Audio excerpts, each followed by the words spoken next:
Salut tout le monde! Allez, on vous emmène avec nous en road trip sur l'île de Kyushu.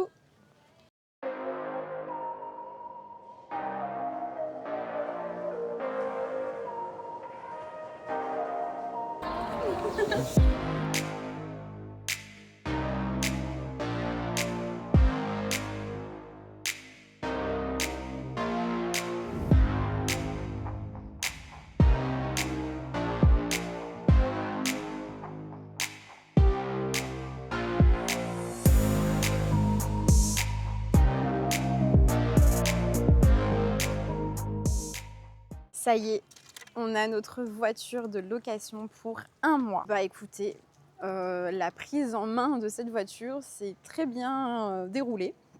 Donc on l'a récupérée en bas de notre hôtel, en plein centre-ville de Fukuoka. Donc franchement, j'avais pas trop le choix d'être dans le bain directement, autant vous le dire. En plus, comme il n'y avait pas de parking, on était vraiment garés en warning sur le bas-côté. Enfin, voilà. Donc j'ai pas eu le choix en fait de m'y faire directement. Moi qui n'avais jamais conduit avec le volant à droite et donc conduire à gauche. Voilà. Et en plus une automatique. Bon, ça encore c'est le moins difficile. Mais voilà, j'ai réussi et donc là on fait un premier stop.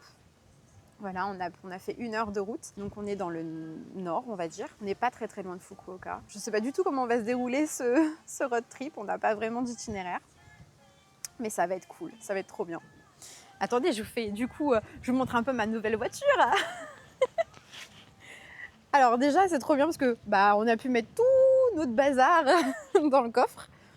Et voilà, donc oui, on a pris une Toyota Yaris. Voilà, elle est toute simple, elle est très bien. Elle se conduit super bien, elle est nickel. Franchement, elle est en très bon état. On va voir pour le mois qui s'annonce devant nous. C'est parti pour la suite!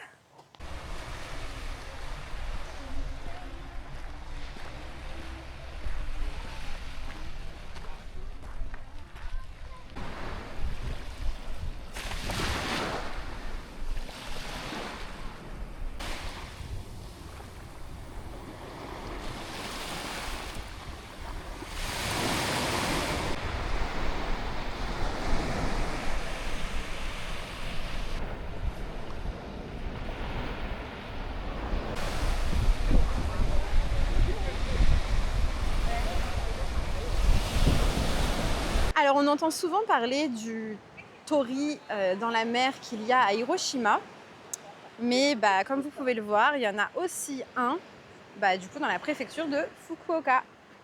Voilà, je l'ai filmé tout à l'heure. Donc là la mer elle n'est pas encore assez marée haute, parce que normalement effectivement on ne voit pas les pieds, mais c'est déjà très joli. Et moi ce que je trouve encore plus impressionnant du coup c'est la corde là qui est sur les rochers tout au fond. C'est incroyable. Vraiment, c'est très joli. Et la couleur de l'eau, elle est dingue.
On a pris des petites routes de montagne là, c'est très sympa.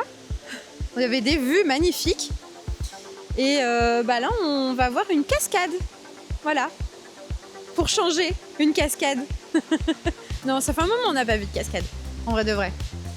En tout cas, c'est beau, hein. Il y a... en fait, on est dans la forêt, quoi. C'est trop beau.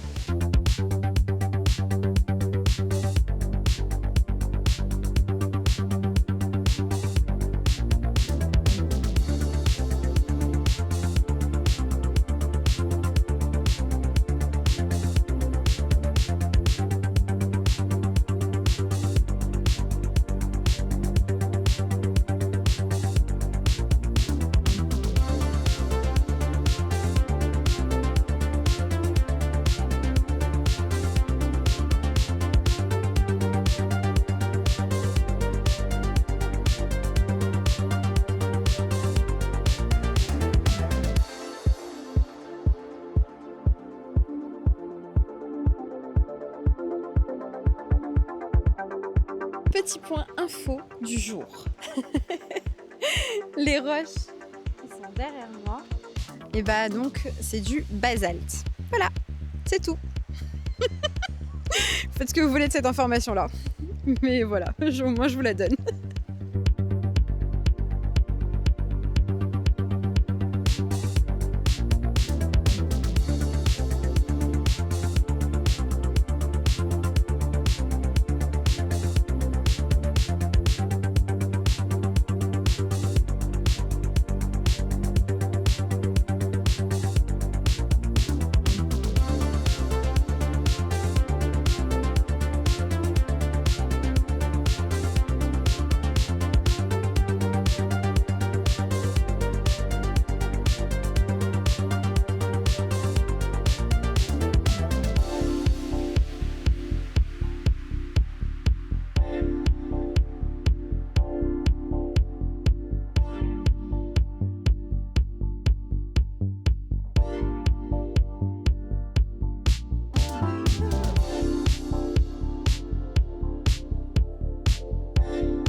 Alors, ce que vous voyez derrière moi, donc les roches là, avec des formes de dingue.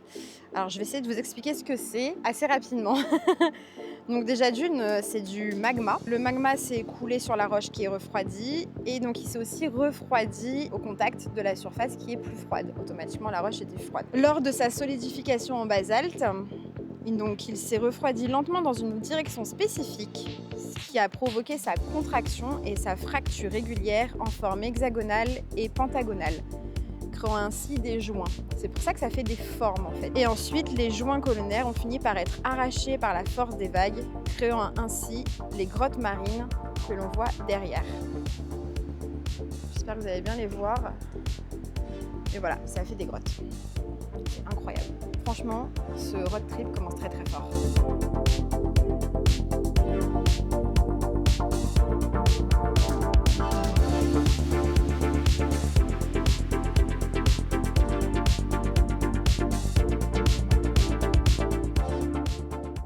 Salut tout le monde, nouvelle journée dans ce road trip et on commence très très bien. On a roulé quoi là? Allez, on va dire une demi-heure à peine là de notre hôtel. On vient de reprendre la route. Premier arrêt, hein, c'est magnifique. Waouh, c'est trop beau. Je vous laisse admirer.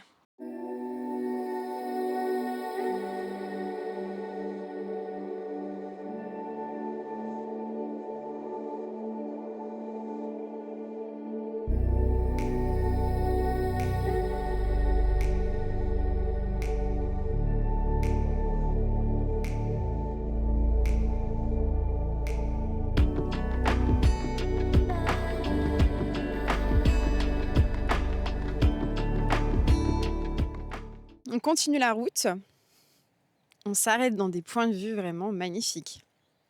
Là, on s'est un peu extirpé dans les montagnes. Là, il y a un petit point de vue avec plein d'arbres. Alors, il y a plein de cerisiers déjà, ils sont en fleurs de ouf, ils sont roses, ils sont magnifiques. Il y a d'autres arbres aussi avec des grosses fleurs rouges, roses. Enfin, c'est pas des cerisiers ceux-là, mais c'est très très beau. Et en plus, il y a un lac, donc du coup, au fond. C'est magnifique, je vous montre ça. Alors, c'est pas du tout des points de vue ultra connus, il n'y a rien de touristique. C'est vraiment à tout hasard comme ça sur la route. C'est incroyable comme c'est beau. Franchement, franchement, je vous le dis, je regrette pas du tout, qu'on ait loué une voiture parce que tout ce qu'on voit depuis hier là, c'est incroyable quoi et c'est des choses qu'on n'aurait jamais pu voir si on n'avait pas loué de voiture. J'adore.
Bah écoutez, c'est vraiment sympa encore cet endroit, j'adore. Puis alors la forêt de bambous est magnifique. Elle est incroyable. Bon, on reprend la route et on va continuer notre chemin vers je ne sais où. Puis avant, je vais me changer. Mettre un short parce qu'en vrai de vrai là, il fait chaud. Il fait bien chaud, ça fait du bien. On va ressortir les gambettes. On y va.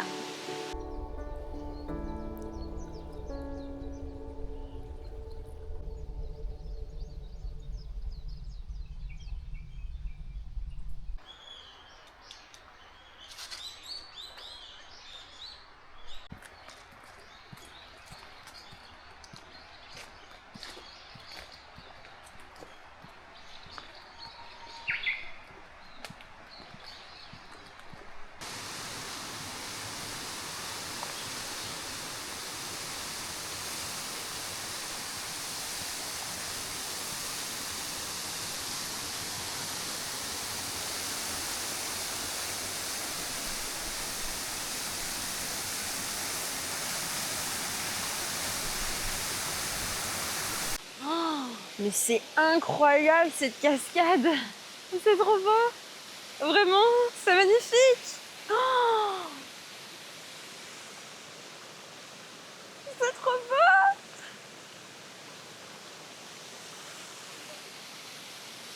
beau. Waouh.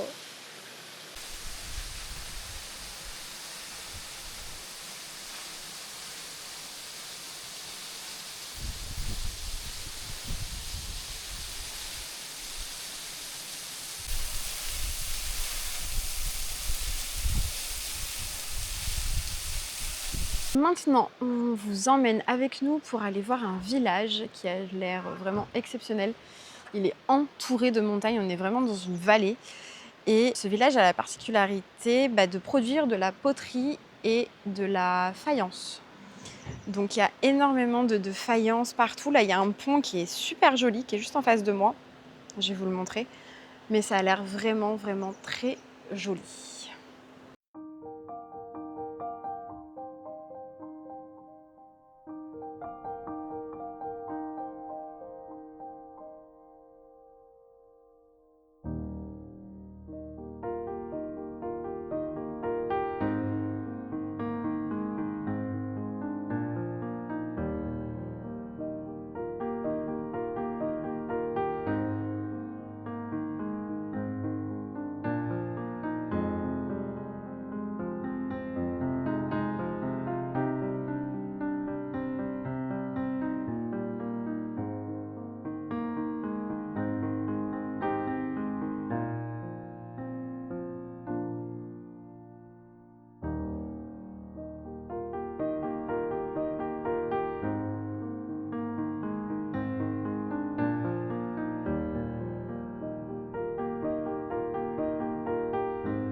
petite rectification. C'est un village où ils fabriquent de la céramique et non de la faïence et de la porcelaine.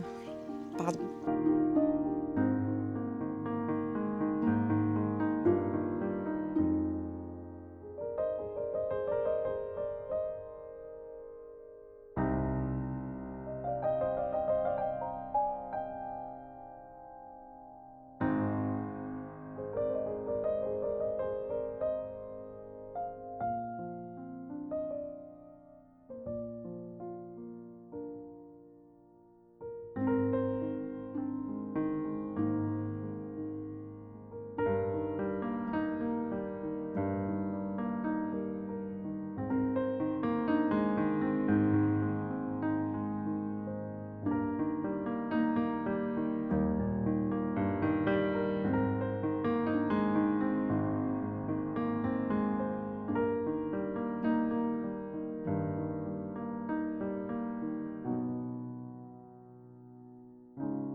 On peut dire que ce village, donc Okawashiyama, c'est une pépite. Voilà, c'est beaucoup trop beau. C'est incroyable. C'est fou. Il n'y a pas grand monde en plus. Vous avez un parking gratuit quand vous arrivez, pile à l'entrée du village. Je vous le conseille, hein, vraiment.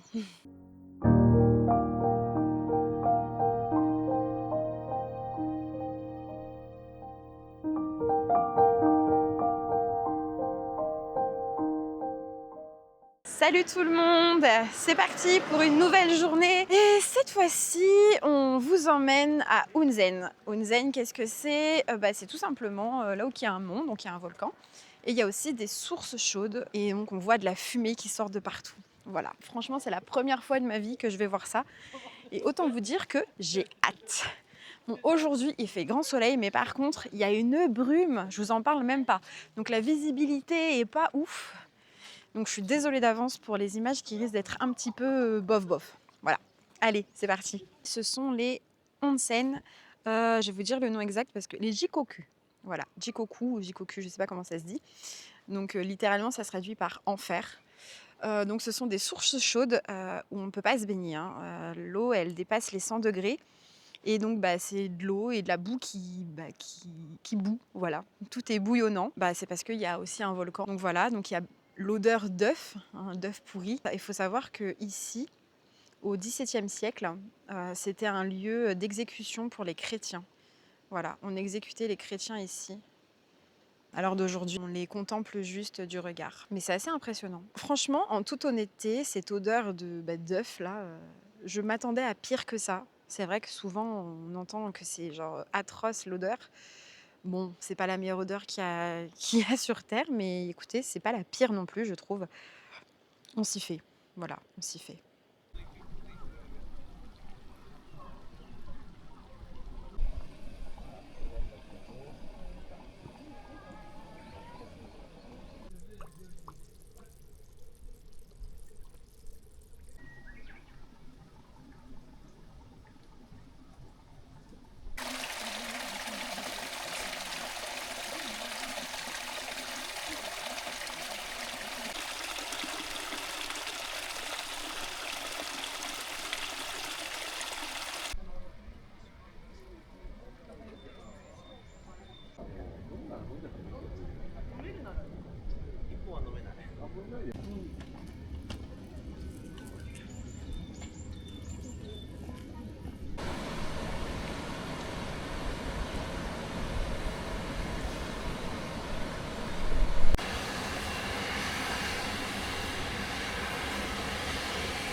Et bah écoutez, c'était très, très impressionnant de voir ça en vrai. Il fait une chaleur en plus quand on est dans les vapeurs. Et on voit hein, ils ont été obligés de fermer un peu des trucs parce que sinon je pense que ça doit jaillir de partout.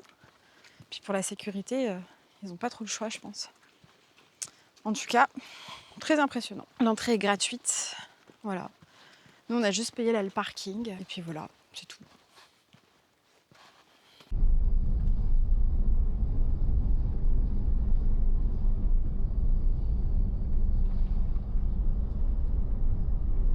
Salut tout le monde, nouvelle journée, hein, bien sûr. Alors hier, je n'ai pas trop filmé hier, donc je vous ai laissé sur les sources chaudes. Et ensuite, on est parti à Nagasaki et on a été au musée de la bombe nucléaire. Parce que oui, il y a aussi eu une bombe nucléaire du coup, à Nagasaki. Il n'y a pas eu que Hiroshima. Donc voilà, on a été là-bas. En soi, sur place, je pouvais filmer, mais je vous cache pas que voilà, c'était pas très pratique de filmer. En plus, nous, on avait pris un guide audio pour pouvoir avoir les explications, tout ça. Donc voilà, j'ai pas pris la peine de filmer. Et puis je pense que sans explication, ça sert pas à grand-chose que je vous filme le musée. Donc voilà, le mieux, c'est que si vous voulez avoir plus d'informations sur ce qui s'est passé là-bas, autant faire vos recherches sur Internet, ce sera beaucoup plus rapide. Voilà, donc là, ce matin, bah écoutez, on continue notre route. Là, on va dans un grand parc et ça a l'air incroyable. Donc là, il faut savoir que, ça y est, tous les cerisiers sont en fleurs et c'est magnifique. Ouais, franchement, je suis trop heureuse d'être là à ce moment-là parce que franchement, c'est trop beau. Et même quand on roule, je vous jure, c'est incroyable. Il y a des cerisiers partout, c'est trop beau, c'est trop beau. Je filme pas tout le temps, hein, mais franchement, c'est incroyable à chaque fois. Et puis voilà, bon allez, je vous montre un petit peu le parc.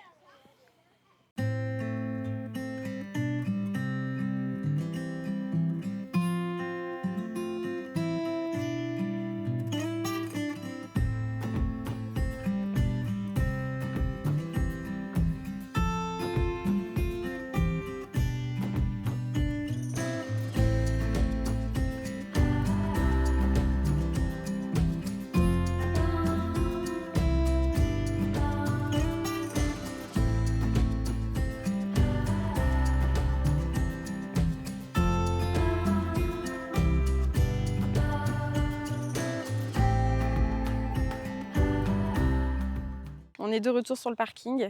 Autant vous dire qu'il commence à être bien blindé. Alors, il faut savoir, donc c'est pas du tout touristique, hein. On n'a vu aucune personne étrangère ici, mais c'est très connu des Japonais, cet endroit. Et on les voit, ils viennent tous en famille, faire des pique-niques, prendre des photos, énormément de photos. Et on voit même les enfants sont habillés en tenue d'école. On pense qu'ils font les photos officielles peut-être pour les cartes scolaires ou quoi que ce soit, enfin je sais pas, mais en tout cas, ouais, c'était très sympa. C'est très joli, il y a plein de beaux arbres. Il y a aussi des champs de colza, donc du coup il y a le jaune du colza plus les cerisiers en fleurs. C'est vraiment très joli. Et il y a un grand parking du coup pour se garer. Le parking est gratuit, tout est gratuit. On peut manger ici, enfin on peut tout faire. C'est trop bien. Voilà, petite pépite. Allez, on continue.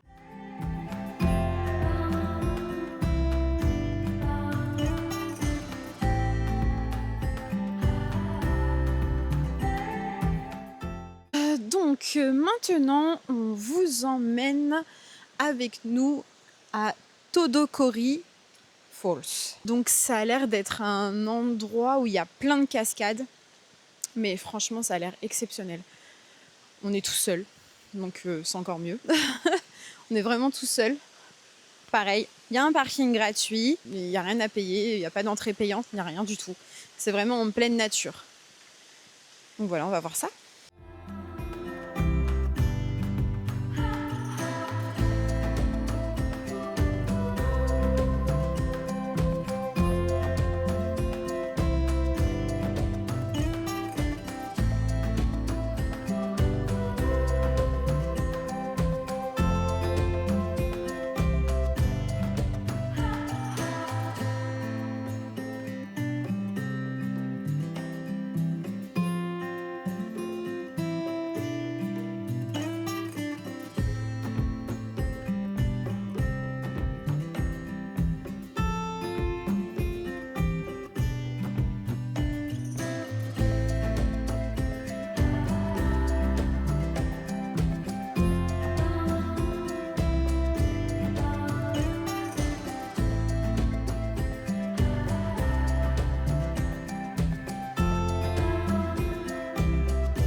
Bah, c'était assez sympa quand même. On n'a pas pu tout voir parce qu'il y a des chemins qui étaient fermés. On pense qu'il y a eu un éboulement parce qu'on a vu un escalier qui était complètement détruit. Donc bah tant pis.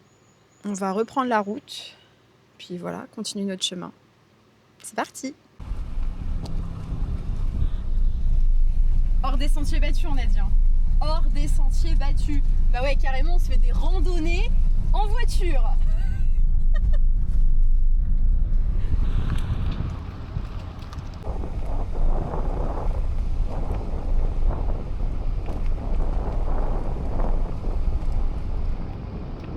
Alors là, on veut aller voir un temple. Et on remarque qu'il y a énormément de monde. Mais genre quand je vous dis énormément de monde, c'est blindé. Et tout est piéton en plus.